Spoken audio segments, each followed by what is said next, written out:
On a family trip to India, I saw the glaring water gap. There was a lack of access to clean water, and despite the precautions my family and I took, I still fell ill from drinking contaminated water. When I returned home, I found that this was a global issue that affects billions, yet the current solutions were often inaccessible and extremely costly. So, I decided to create my own microbial contamination detection solution. Introducing NARID. NARID is a fully cohesive device that analyzes microscopic images of water to determine if any contamination is present.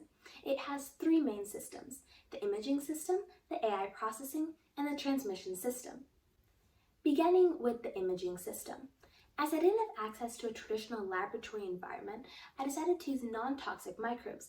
I then created various combinations and solutions of these microbes to 3,000 images and divided them in a 2-to-1 ratio for training and testing. Then I moved on to the creation of my microscopic camera, which would help me to make my final device cost-effective.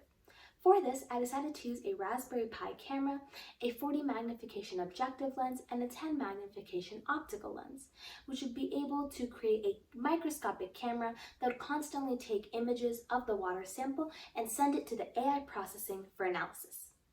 Moving on to my AI processing, I decided to create an 11-layer neural network with multiple different types of layers, such as convolution, which is where feature extraction occurs.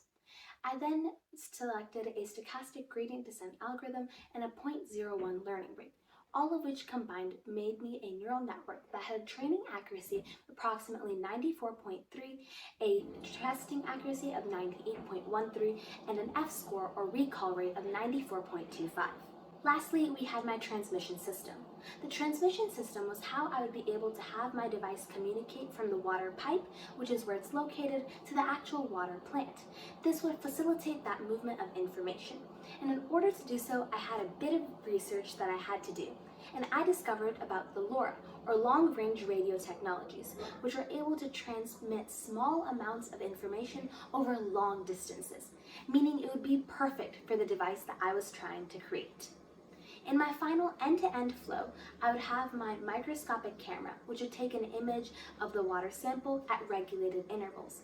This would then be sent to the AI processing for analysis, which is where the contamination would be identified if present. This contamination would then be compressed into a contamination code, which would be sent from the water pipes to the water plant, thus making sure that the information was always continually updated and people were aware about the water quality in their area.